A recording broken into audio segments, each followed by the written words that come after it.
Welcome, everyone. Thank you for joining us today. We'll begin promptly at 2 p.m. Eastern Time, so feel free to let us know where you're watching from in the chat until we start.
It is the top of the hour, so we are going to go ahead and get started.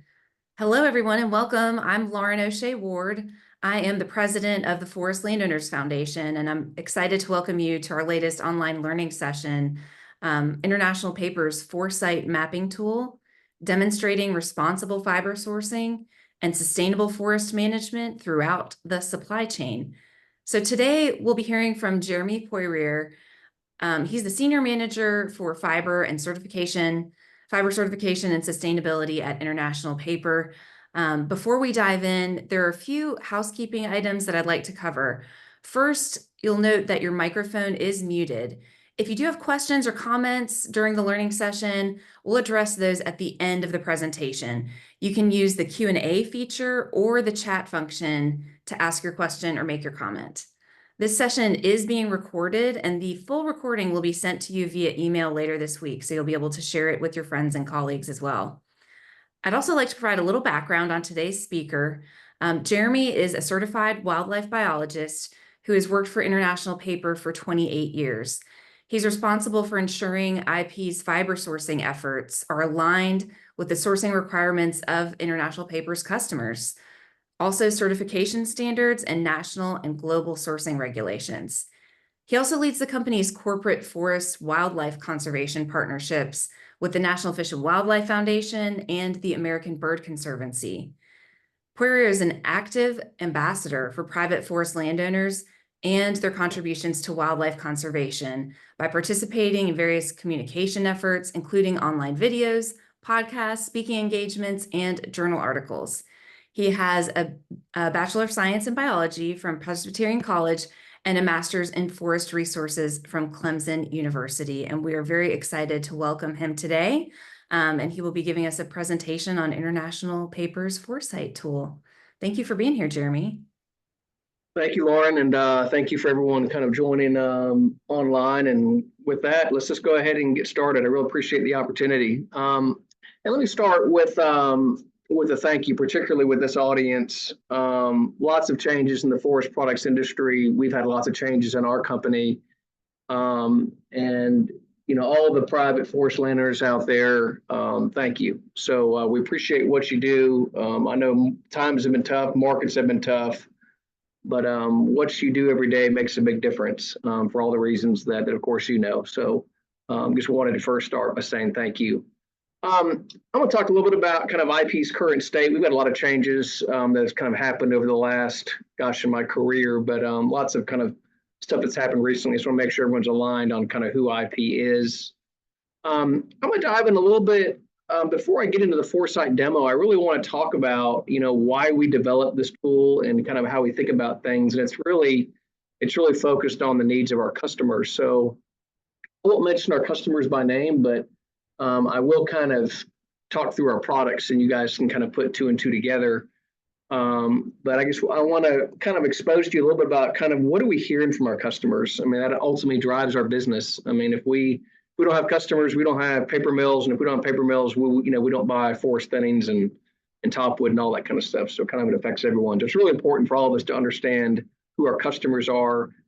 I'll talk about our approach to kind of addressing some of their concerns, and then we'll spend some time on our ForSite tool. I'll kind of do a virtual thing, and we'll kind of fly around the kind of supply chain and kind of show you how this works. So hopefully that works for everyone. And I think we're going to have some Q&A at the end, so I'll try to go through this deck pretty quick. I've also got a poll question too. We're going to try that, so we'll see if this works as well in a couple slides. But real quick, IP does not own forest land anymore. We sold all of our land back in about 2007. We have two primary businesses. We own 20 paper mills in the U.S. The IP sourcing organization buys wood for 22 mills, two of those that we don't own. All in North America, except for one. We do have a mill in Grand Prairie, Canada. We have two primary businesses, our industrial packaging. Think about brown boxes. I mean, we make a lot of what we call liner board and then ultimately go into a box. And we make these boxes primarily in this country. We make some overseas and they get sold globally. So you can understand as things get moved around in the world, particularly e-commerce these days, that's been a really good, strong business for us. We do have what we call our global cellulose fibers business, kind of a picture there of a diaper. A lot of people don't even know this, that there is wood pulp in diapers, any kind of absorbency product. Most of those mills in our fleet on the East Coast are in that business, but you can understand our customers are really concerned about, how we source wood and what's all involved in purchasing fiber and having a product like a diaper made of wood fiber. So those are our two primary businesses. Michelle, if you could pull this poll off, I would like a little discussion here, at least if you don't want to answer the poll, if that doesn't work, maybe just kind of put something in the chat, but just a general question for this audience, and some guesses on what do our customers primarily want when it comes to things like understanding forestry or sustainable forestry or quote sustainability.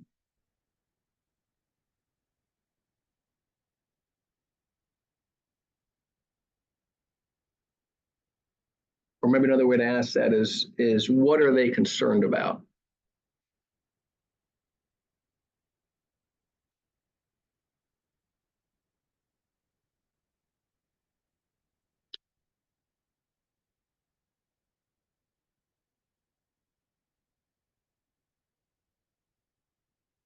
Do we have a quiet audience here, Michelle? That's okay. So far I have 11 answers. Okay. I'm not able to see any of these, but Yep. But no, they're hopping in there. okay. Give them maybe another okay. minute and then I'll end it and I can tell you exactly what they said. Okay.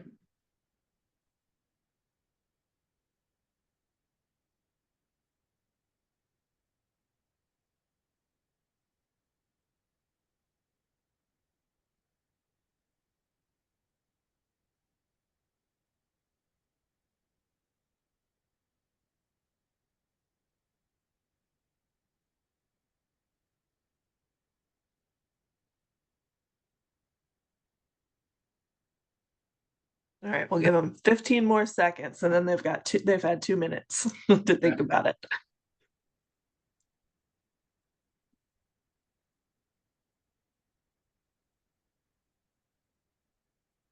Okay, let's see.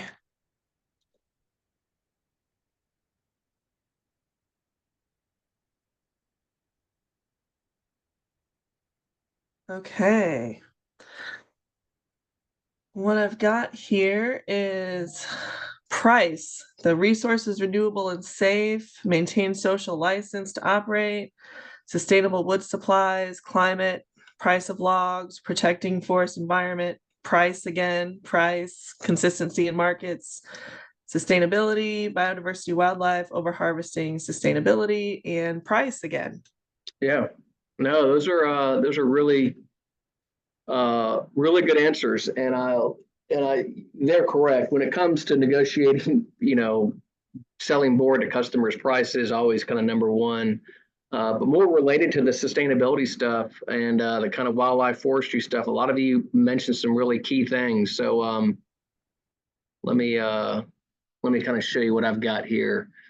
These aren't really ranked. I just kind of put these up here. So number one, they want a low risk supplier. So anything that we do that kind of exposes any kind of think about environmental risk on them is really not good. Assurances and transparency. We need to be really confident in kind of how we say what we do and how we do it. Transparency is kind of the buzzword these days, but everyone is concerned about kind of where they're understanding the supply chain. Where does it all start? Think about things that started, 10, 15 years ago with food. Where's my food coming from? How do I know it's, the animals are treated right and there's, sustainable farming, all that. It's all about being transparent. They want to claim that their products are climate friendly. I mean, just turn the news on. I mean, there's just all this information out there, whether it be right or wrong about climate and deforestation. And that's my next bullet there. I mean, they want to understand, are these products contributing to global deforestation? What about carbon? We hear that carbon's bad. So, we don't want our products involved with that. Some of our customers do value forest certification. I mean, they really like the fact that there's some third parties looking after that kind of stuff. But when it comes to value and their willingness to pay for it, gets really challenging. And we've kind of seen over time that kind of change in different businesses, but it's really difficult to kind of really get the value out of them so we can pass that on into the supply chain. This is a really interesting one. Most of our customers really want us. They want more recycled content in their product. Recycling is kind of by default a really responsible choice. I mean, our fleet, by the way, can provide a certain percent. And what happens in the real challenge here is, let's just say we can offer 40% recycled content. I think people think that the other 60 is kind of not good. So it's always about, for us, how do we kind of build more recycled content? I'll talk a little bit more about that because it gets a little bit messy. We've got some of our customers that really don't really like to have trees in their products. I mean, I think that for this audience that I'm talking to, you guys and gals all understand the maybe hypocrisy in that statement. I mean, they want more trees for the future. So how can using trees be good? So they want us to think about, are there other things that we can do, like maybe planting bamboo or using hemp or switchgrass? Anyway, like I said, we have to be knowledgeable about the consequences for all this and talk really clearly about why sometimes those aren't good options. Let me just kind of say this too. It's been really interesting. It's been a real learning for me to really understand and to meet with them and to understand what they really don't understand. Let me throw these out there. Most of our customers really have no concept that the lands that we source for are privately owned.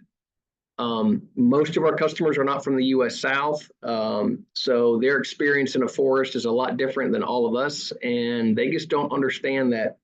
They also don't understand what it costs to actually own and manage timberlands. And I know all of you do, but that's something that we really try to help our customers. They don't understand. I mean, I put this image up here. This is the RPA assessment. If you guys don't read this, I'd encourage you. This is a great resource to have on hand when you're talking about forest area and forest growth in the U.S. It's developed by the Forest Service, USDA. They put it out every 10 years. I mean, these are the facts. And the facts are that the U.S. forests are stable, growing, and healthy. And we've been doing this for a long time. They don't understand that their demand, a fiber-based product, drives more trees. It drives sustainable forest management. Without markets, I mean, landowners look for other land uses. I completely get it, but our customers really don't understand that concept, though. So they really need to understand that. Lots of our folks kind of associate any type of tree cutting with deforestation. It's all over the news. It's kind of the global buzzword these days, but we all know that's not the case. It's the case for land conversions when they're going into high and better use. But for our products and our supply chains, it's just not really part of what we do and what. So anyway, it's really a challenge to kind of talk through that. They don't know who you are. They generally don't know who I am until I kind of meet them out there on these forest tours. There really is a misconception out there that we kind of, I don't know, we just kind of open up our mill gates and wood shows up and we don't know where it's coming from. We don't understand what's going on. We don't understand the environmental stuff like they do. And there's not really people out there kind of watching over this stuff. So that's been a really learning for me is to really educate that there's some unbelievable people out there taking care of this resource for them, mainly including the forest landowners. They don't understand why the whole forest area can't get certified. This is one of the primary reasons that we developed the ForSite tool and program that I'll be showing you. So that's been a big misconception in learning.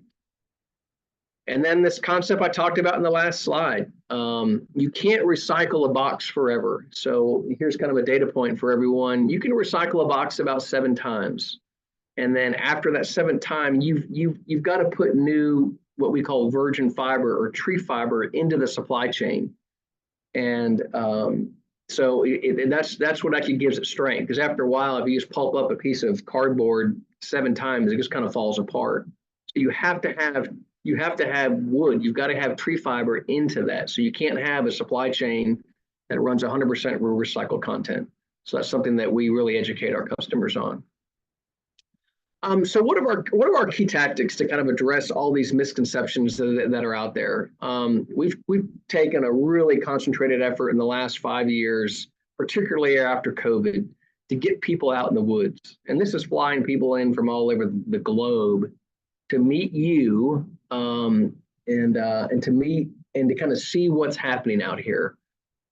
It's a fantastic story. It's not one that we can tell very well virtually. I mean, this virtual thing we're doing here is fairly effective, but for kind of changing people's paradigms, the virtual way is just not it's not very effective. You've got to get out there and meet the actors and meet the people. That picture there, that's some of our customers there on the, I guess that's my left. The woman there standing next to me, that's E.J. Williams. Some of you may know, she's with the American Bird Conservancy. She is a fantastic supporter of private lands and working forest and what they do for birds and bird habitat. I just can't tell you the impact and the power it is to have someone outside of the industry like her speaking on our behalf. Like I basically get the question all the time, like, you work for IP, what's the catch? What are you guys not telling us? And to have someone like her there brings so much credibility. You see that both of us have got binoculars on. We do a lot of these workshops in the springtime when we have a lot of neotropical migrant birds on these forest lands on your guys' property. We can show them these birds. We can show them why they migrated up from the tropics in Brazil and shows a particular forest or a particular stand and why. So for them to visually see biodiversity is really impactful. We've got some really cool, like, I call it the kind of David Attenborough thing.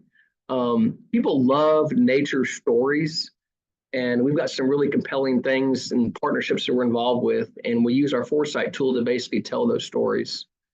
And then innovation, and you really have to kind of innovate with these folks and show them spatially what's going on. This kind of old days of paper forms and fill out this survey, and yes, we kind of see you guys are checking some boxes. It just really doesn't resonate. So having something that people can visually see, particularly they can see on their phones, is very impactful. So let's kind of jump right in. I'm going to give a little overview on ForSite. I'm watching my time here, and I'm going to give you guys an overview of the tool. I'll go ahead and get out of this PowerPoint and kind of show you. But basically what this is an online mapping platform that we developed 6 or 7 years ago, basically looking at the world changing around us. It is a risk management tool. All of these green dots you're seeing on the right, I'm going to show this to you live here in just a second. Those are all individual purchase tracts that we're buying from basically non-industrial private landowners. The green are kind of our active tracks. We've got an active purchase order. The orange is a pending track. The tool basically uses an environmental layer that we've built into it, and I'll show you specifically how that works. And it shows our customers how we can mitigate risk in our supply chain. It does not say that we know where an individual species is, but we use the kind of data that's out there to kind of say, hey, this species has been found in this area in the past, and therefore let's kind of talk through it. We basically do what we call environmental due diligence pre-purchase. So if any of you have sold a tract to IP in the last probably 4 years or to one of our suppliers, you may have had some kind of questions on, hey, how are you guys thinking about this? Or do you know about gopher tortoises out here? And if so, what are you doing about it? That's why we're doing this. We are not saying that this species is out here and we're not going to buy it. We're saying, hey, this has kind of gone through a filter. This may be out here. Let's have a conversation and let's continue to support working forest and still moving wood around and making these great products. So that's the whole goal of the program.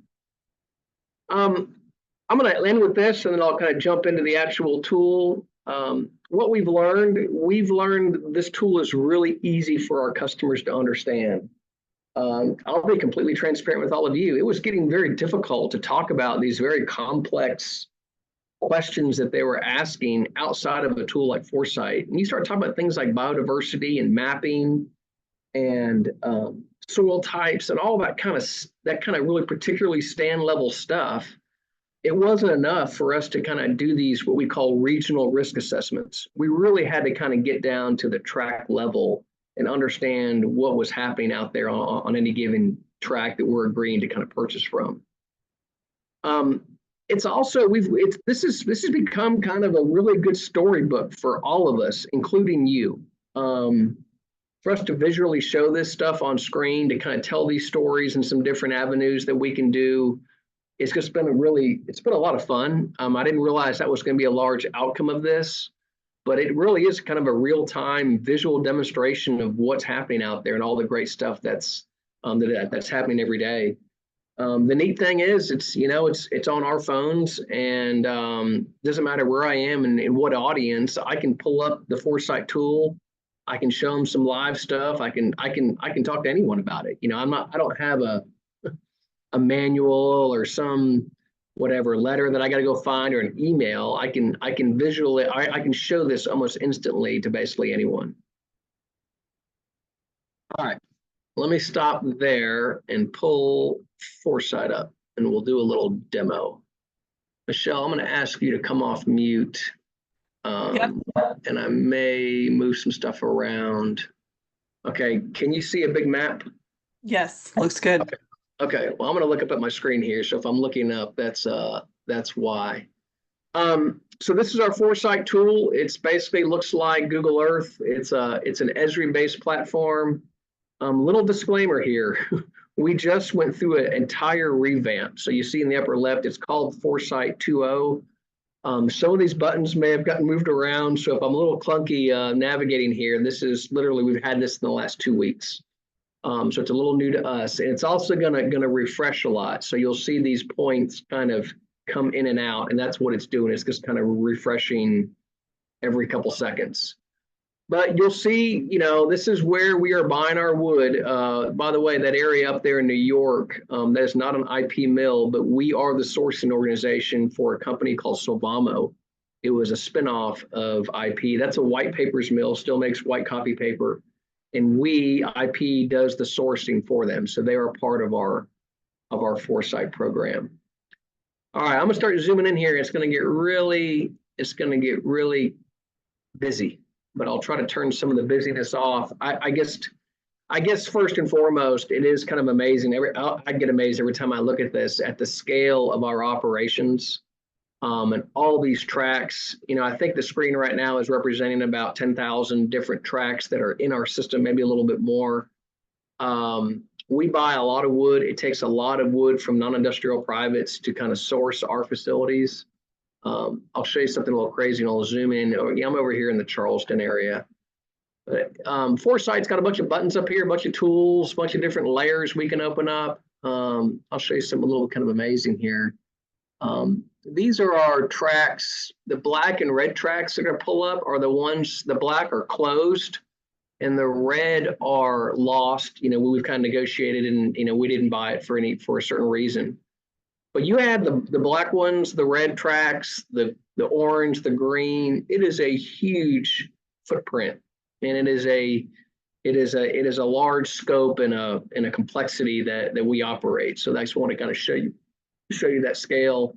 I will say this, you know, when we communicate this to our customers, we have to be really careful because a lot of our customers look at this and they're like, oh my gosh, it looks like you guys are kind of cutting the world down.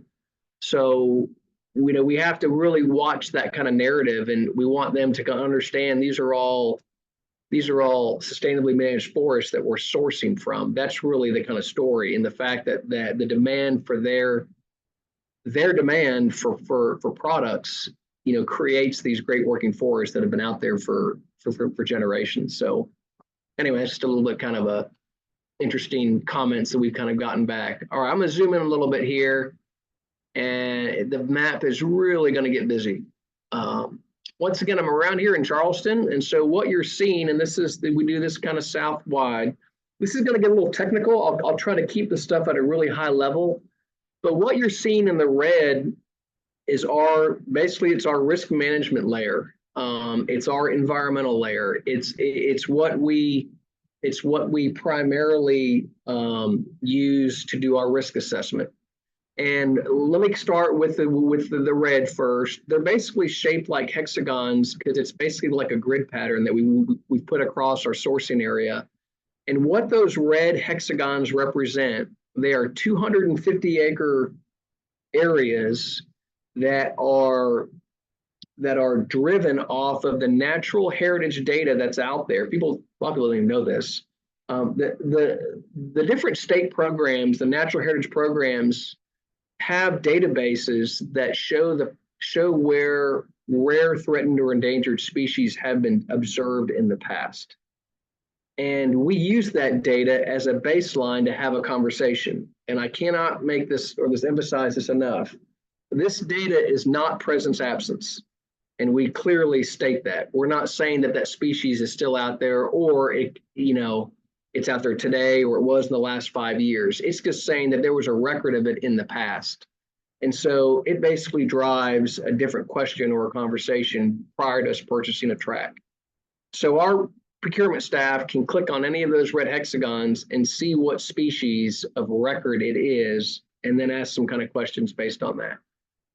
Our tool also has got some other environmental stuff that is really important to our customers, and that is shown up. It's also important in our certification standards that we're required to meet. That's this beige area, and I think the best way for me to describe the beige areas are they're really cool spots on the landscape ecologically. We kind of call them neat spots. You can call them a bunch of different things, and it's a modeling program. So once again, it's not perfect, but that beige is driving off 3 data sets that are available in the U.S. One of them is conductivity, and it's actually scoring forests that are connected and large higher than one like an isolated 20 acres. So for example, it's basically just saying if it's a connected forest, it's ecologically more important. Doesn't mean doesn't mean that we can't buy wood there. It doesn't mean all that kind of stuff. It just means it's just kind of a different, it has different attributes as opposed to an isolated 20. It also is running off some kind of specialty data that the USGS has, which is a score of biodiversity. It's their gap data. It's basically saying, it's a score of biodiversity. So if the landscape conductivity score rates high, if the biodiversity score rates high, and we've got bottomland hardwoods built in as kind of a priority forest type in the U.S. Southeast, it's really important for a lot of right reasons. If those 3 factors are met, it basically lights it up as beige. So once again, I'm going to stress this again. This does not mean that we do not or cannot buy wood there. It just means that we ask some different questions. And for the most part, the stuff that we're asking is stuff that everyone's already doing. For example, things like protecting wetlands, implementing state BMPs, thinking about different things for different wildlife species. We can kind of drill down on that a little bit and really show how compliance works. So let me show you a couple examples here, and I know folks probably have got some questions here. This is a track in Georgia. Excuse me, let me turn some of their layers on, and apologize again if I'm a little clunky. This is all new to me, this system. This is a track that we were purchasing. We do record track boundaries. I can turn that on. Excuse me one second. I think I have my, there we go, harvest boundaries off. Here we go. So these yellow lines are kind of the track that we wanted to purchase. You see it falls in a hexagon. It tells us what it is. We've got landowner information in here. That's just publicly available stuff. We've got a gopher tortoise. What we do here is then document what we do. And by the way, I didn't mention this. ForSite is a procurement tool for us as well. It's got things like price, mileage, volume, the type of cut it is, all that stuff that you would have in a kind of procurement tool. So we can then optimize our source as well. There's a lot of efficiencies for cost and everything else based on that, because we got a lot of moving parts. But at its core, it is a procurement tool. I'm just showing you the kind of environmental risk management stuff. So what we do is we kind of document what we did. I mean, this one, there was actually a known gopher tortoise burrow out here. You know, everyone on this call knows about gopher tortoises, you know, kind of fairly large land use tortoise. We can show pictures. We can show kind of what the species is, what was done. This track was actually a thinning. That's a known silvicultural practice that's favorable for gopher tortoises. Opens up the canopy. You know, we get all that understory growth. Landowner was good with all this. We were good with it. We wanted to kind of buy the wood. So it's kind of a win-win for everyone. We just had to kind of demonstrate that everything was kind of happening and happening correctly. So hopefully you can all appreciate that's kind of how that works. Let me exit out of this. Okay. So that's an example of a gopher tortoise. We also have we've developed these, well, looks like this one's not opening up. This is I think this is a PDF file of some outreach. So we also develop what we call these mitigation sheets. We provide these for our loggers. Sometimes even the landowner sees these. So when we're working with certain species, it's just guidance for us on kind of what we're looking for. These are our kind of outreach and communication tools. That's part of this one. Let me show you another one. And I'll show you what we do when we work in these beige areas, in these kind of what I call neat spots. And by the way, this is really a cool landowner story. So I'll won't mention names here, but just kind of will show you the outcome. So this is a tract that we wanted to purchase. South Carolina, again, kind of popped up in this, heck, you know, this is a neat spot out here. You know, what's going to happen on this particular track? Let me turn off the environmental stuff for you. This is really cool. So this was the harvest area here. The landowner was going to put in some wildlife corridors, which I thought was a, you know, unbelievable thing to do for a tract like this. You know, here so you can see them here, excuse me, these white lines. I'll explain what that is. Let me zoom in some. So here are the wildlife corridors that the landowner put in. By the way, these are significant. I can measure all this stuff. And to be clear, I understand this stuff comes at a cost. This is a 350-foot buffer that basically went to kind of connect, you know, the kind of forest on the right to the one on the left.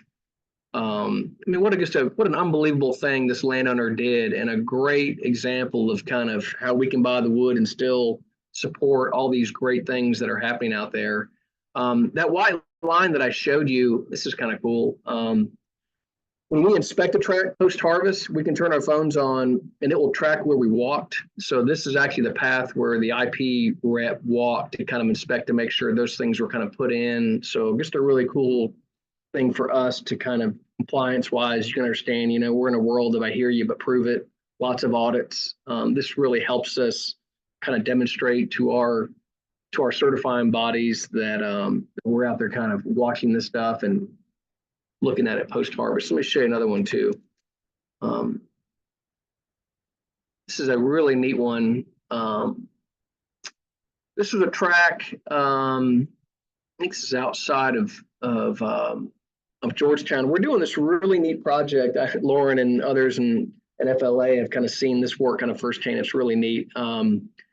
This is work with the American Bird Conservancy. I remember I talked about those kind of David Attenborough nature stories. We're working with a bird called a swallowtail kite. It's a large raptor type bird, and they're primarily a bird of Brazil, but a population of them migrates up to the U.S. South and nest, particularly around the kind of coastal areas, Georgia, South Carolina, Florida, Louisiana. There's kites in Texas, Mississippi, Alabama. Large hawk-like bird migrates 2,000 miles from Brazil all the way up to the working forest of the U.S. South, and then nest on these forests, feeds, they love to feed over clear cuts, lots of different places for them to kind of forage on the edge. Let me show you a couple of things. This was a tract that we purchased. Landowner left this great SMZ right up here close to this kind of kite research we were working on. There's a kite nest right here where this yellow dot is. Kites kind of observed feeding over here on this clear cut. Let me show this to you. This is really, really neat. This is a swallowtail kite. This is one captured in that clear cut. We capture them in a net and put a radio transmitter on it, and then can track this bird all over the landscape. Then we can track it as it migrates all the way down to Brazil, watch where it goes, and then watch it come back and land in basically the same nest that it did last year. And I can't tell you the impact that story has for our customers. And we show our customers, and when we're out there on these forest tours, we'll show them these birds. And I can't tell a better compelling story for the impact of what all of you do every day with something like a bird that's migrating and choosing a working forest. It's really spectacular. Here's some images, by the way, I'll show you. This is the, I can pull this stuff up on my phone. This is the bird migrating down to Brazil. I think the blue is its south track, and then the kind of purple one is it flying back north. This image on the right is just kind of how it's using this kind of track out there. We've just had unbelievable support from private landowners to say, heck, we've even asked some people, heck, we've got a kite out here. Do you mind if we capture it? They're like, sure. They bring their kids out and their families out. It's just been really unbelievable. So I can't say thank you enough. Anyway, that's an example, a kind of a neat ecological wildlife story that's really resonating with our customers. Those are the kind of primary things I wanted to show you. I did want to spend some time and leave enough time for questions. So let me get out of this. Michelle, that was kind of a lot of me yapping in 30 minutes. It was great. What questions do folks have? I'll pass that over to Scott. Yeah, thank you. Hello, everybody. Scott Jones with Forest Landowners Association. Jeremy, let me start off just by saying thank you to you and International Paper for providing healthy markets for our landowners and all the things you guys do, and taking on the responsibility of demonstrating all the good work that's happening on these private lands. I mean, we know it as landowners that we're doing this work, but our ability to demonstrate it and provide assurances to marketplaces is very difficult. And so we're very appreciative to International Paper for taking this challenge on with ForSite, and really excited to see what you guys are doing. I really think you guys are ahead of a lot of the questions that are being asked and the transparency that's being demanded. And it's just great to see what you guys are doing. So thank you very much for everything you do for landowners.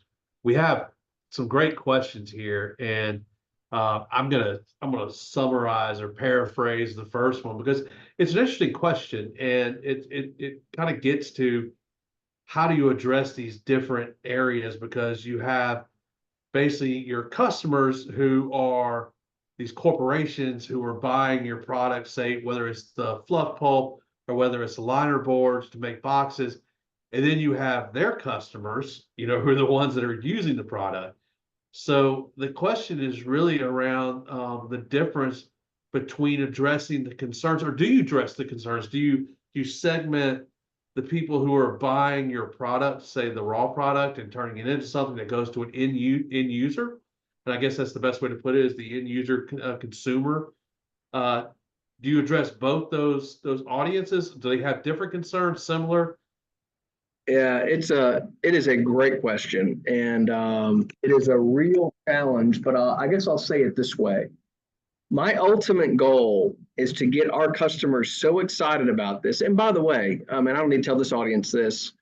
When you make a box, no one really cares about the box. They care about what's in the box. So you get a box on your doorstep and it's great. You open it up real quick and you get your iPhone or whatever you get.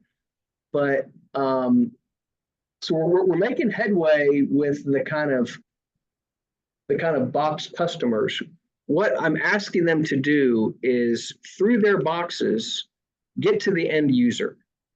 And we're not there yet, but I don't think we're too far away for that next step. Because what I would love to see is some type of sustainable forestry awareness campaign on a box that shows up on people's doorstep. If we can just get the right customer to kind of give those assurances on and help us message this, I think we've really got something. So, but to answer their question, there is a disconnect, because ultimately, will the end consumer choose a box that is, quote, more responsibly sourced and value that? That's really the kind of end goal. That would be a home run. But I think the interim there is, I would love for one of our customers to kind of take that next leap and help us get this message on these great products that people can then have access to. Because, Scott, this, heck, you were on our last tour. There's this kind of big global disconnect out there on kind of, people are getting a box and they're feeling pretty good about what they just bought, but the box is too big and the product is real small, and they feel really guilty about deforestation or climate change because their box is too big. And they really don't understand that box is supporting all this stuff: replanting of trees, biodiversity, clean water, carbon. That's the connection that we need to make. Well, just a personal note, I think there's hope out there. I was at the grocery store last night, and I asked for paper, of course, and the cashier, which was a young lady, said, "I like paper bags better. I think they're more environmentally friendly than those plastic ones." I was amazed. I say, "Oh my gosh, maybe we're making progress." There's some other interesting questions here, and this one's really around other tools that are out there. And it's about Enviva. I think they called it track and trace. They're trying to answer some of the questions for their end-use customers in the EU buying industrial grade wood pellets. How much is ForSite modeled or similar to Enviva's track and trace? I don't even know if I don't know the details of the track and trace program like I do ForSite, but that's the question that's being asked. Yeah,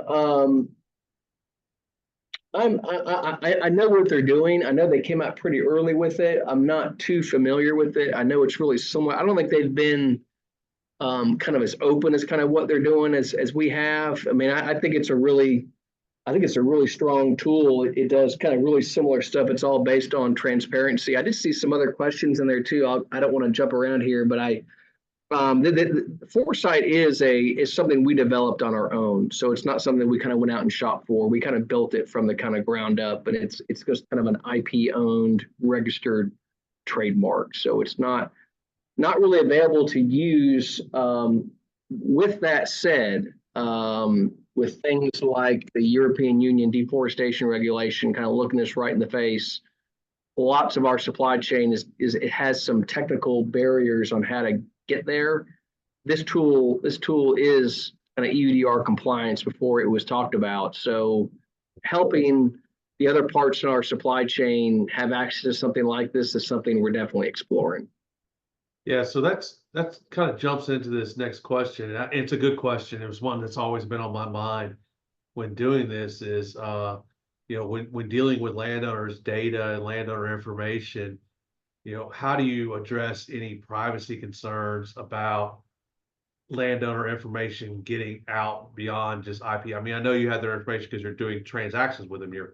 You're sending checks or, you're doing business with these landowners. But the question is, can you speak to some of the concerns over landowner data provided to IP being sold or shared with other entities? Yeah, it's a good question, and to be clear, that's not something that we do currently. I mean, we don't. I mean, this is and I don't have, by the way, I don't have information on stumpage prices. I mean, those are all, we kind of back into those numbers. So I don't know what, all I have is a delivered price that a given supplier is. I mean, that's who my contract is with. So any sensitivity on kind of price of what was paid for stumpage, I don't have and don't need to have, to be clear. Landowner information as far, I mean, property boundaries, that is all publicly available. Harvest boundaries kind of technically are kind of out there. You can just kind of see, I mean, you just get on Google Earth. You can kind of see what people have done in the last couple of years. EUDR, I've talked about that a couple of times. That's that European Union deforestation regulation, has some requirements about showing harvest boundaries, and we do not share landowner information. But the requirement of the law to meet the law is to disclose harvest boundaries for tracts that we purchased. How that all plays out and where that all lands, who knows? Yeah, and you made a good point. I don't want to get lost on our audience that a lot of the data that is informing the hexes and the different colors on ForSite is publicly available data. I mean, it's data that's being produced by the government, different government entities, administrative bodies that populate a lot of the ForSite information you guys are making decisions off of. So I think that's a good point to make, is that this is all out there right now, and then you guys are just aggregating it into a decision-making tool, which, like you said, with landowners in the time you and I have been doing this similar amount of time working with landowners, is there's a lot more openness to having discussions about how we can meet multiple goals on our land, even while being economically successful and harvesting timber. And by the way, Scott, I can say this, I am completely comfortable if landowners come to us and say, look, IP, we don't feel comfortable about any of this kind of stuff, there are other markets to basically sell to, and we are fine with that. I am not forcing anyone to do anything. And to be clear, if there are conversations that happen in our supply, if a landowner, and this happens very rarely, I can promise you it doesn't happen with your membership. But if a landowner were to say, look, I'm not talking about any of this kind of stuff, we have to walk away from that. That's just not something, because we are telling our customers that we are buying wood from sustainably managed forest. I mean, that's our goal. And I have to draw the line somewhere. But to be clear, what I'm not doing is drawing big red circles out there in the landscape and saying, landowners, I'm just not going to purchase it because some environmental group said this was really important. That's not what we're doing. I want folks to really be clear on that. That's great. There's a good question here about how you decided, how IP made the decision on ForSite. And is anyone else using ForSite? Or I guess there's two questions maybe. Is anyone else using ForSite, or is anyone using something similar that you know of? I think track and trace is probably the kind of the similar thing. We've been approached by some other folks in the industry to kind of sell it. I'll be honest with you, where we've landed, this is, and I guess I'll say it this way, this is really all about people. And we have a pretty large organization. There's 230 of us that are in the fibrous forest organization. I feel like that we have, for the most part, the right conversations on the ground.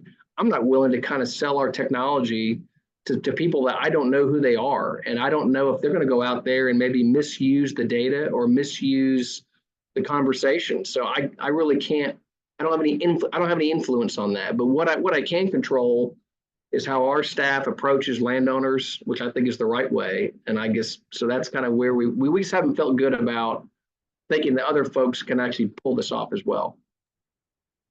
Yeah, so is IP gonna buy land again? I wish. Hey, I saw the question out there about fragmentation. Yeah. It's a great question. And I can tell you, look, I moved my family out here to Shreveport, Louisiana after 10 years of IP, got out here, and 3 months later, we announced the land sale.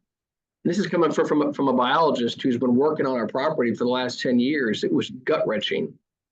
And it was a really hard decision to kind of stay. And the forest fragmentation issue that someone brought up, and I don't need to kind of tell this audience, it is for real. And we've got this whole environment worried about a bunch of stuff that frankly may not matter at the end of the day. But the fact that landowners are selling properties and it's getting fragmented, and it's harder and harder to own land and make the economics work. You guys all know this. That's a real deal. And I don't think the rest of the world knows that. And I mean, it's more regulation, it's more policy, it's more everything. And while that's happening, people are selling property, and I get it. I understand why folks are doing it, but long term, that's not good. Yeah, and Jason Metnick very graciously offered his help to message to consumers, which I know SFI is always willing to help out. He does a great job. Lauren, why don't you ask your question live? I don't see any other questions down here except for yours, so go ahead and ask what you had posted here for Jeremy. I think that's a different person. I saw the LW. I'm sorry. So No, I know. No, you're good. it sounded like a Lauren question, so it's a very good question. It is a good question. Yeah.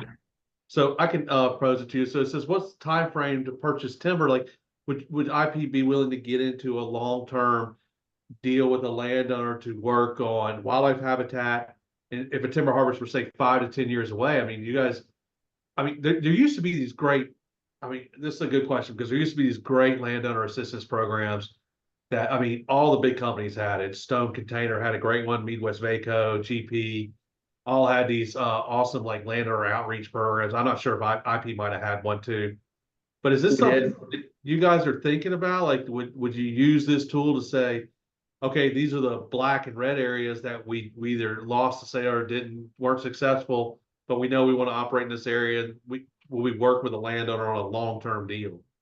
Yeah, the short answer to that question is yes. If there is an opportunity out there for working with private forest landowners in our supply chains, the answer is yes. And we're, I think, a pretty open organization to kind of look at new ideas and kind of new ways of having some different style contracts or agreements long term.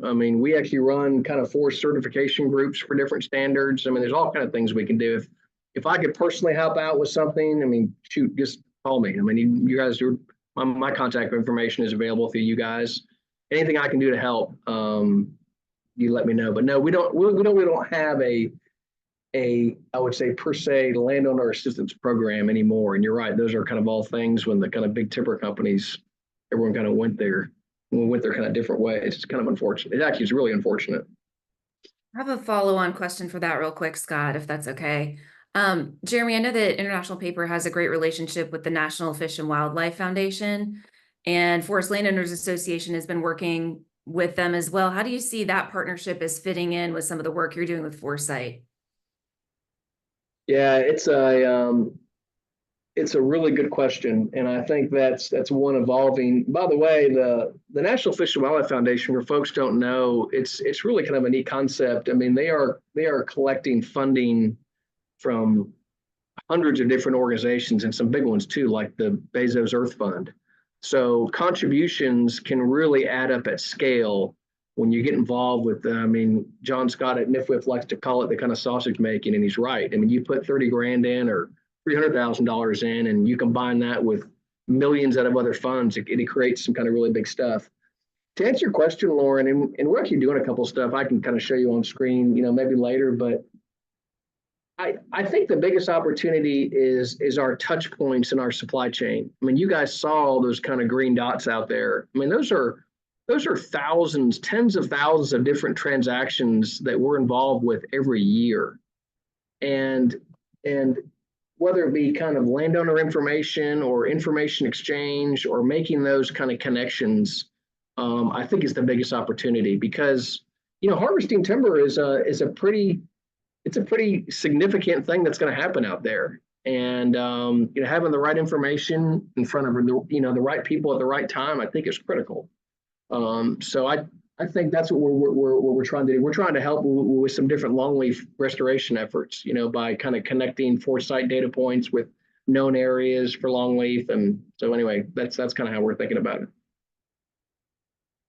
If you guys ever want EJ Williams to come bouncing around your property in the springtime and she can identify 50 birds in your property, that's actually usually a lot of fun. That is a great, hang on, I think we have one more question here. Let's see. Does the ForSite factor in risks for endangered species that may reside in, say, streams, creeks, aquatics? Yes, great question. Yeah, they're on ForSite. Yeah, the answer is yes. And the good news is what we know from the science is that the adherence to BMPs does protect those species and does protect water quality. You know, Scott, and to kind of tell you how that works in real time, for example, if we buy a tract and one of those red hexagons is a rare mussel species, very common, you know, for us to run into a mussel species, we basically, I mean, all of our suppliers sign a contract that says they will follow state BMPs. But what we do on that tract is we kind of say, look, we know you signed this back in January. We hope you read it, kind of thing. But on this tract, our system is showing the possibility of a rare mussel species. I need assurances on this one that BMPs are going to be implemented. That's kind of how that works. It's kind of maybe a targeted reminder that and that this really, look, people change, you know, the suppliers change, loggers change. So we're just making it known that on that track, it's really, not to say it's never important, but it's super important on this one. Good question. Lots of aquatics. Yes, there are. Well, thank you very much, Jeremy. I hope everyone that tuned in and watches this webinar, this latest edition of our Landowner Learning Series, really enjoyed this as much as I did. Jeremy, it's great information. I just want to say thank you again from not only from the Forest Landowners Foundation and the association, but from private forest landowners. Just thank you to IP for what you guys are doing, providing markets for all of our landowners, and for what you're doing and being so proactive in helping to address these questions so that we can continue to access markets and continue to have the resources to continue managing our forests. So thank you, Jeremy, so much. Thank you, IP. Thank you for those who attended live, and for those of you who watch it later, I hope you enjoyed it. Thank you, everyone. Everyone take care.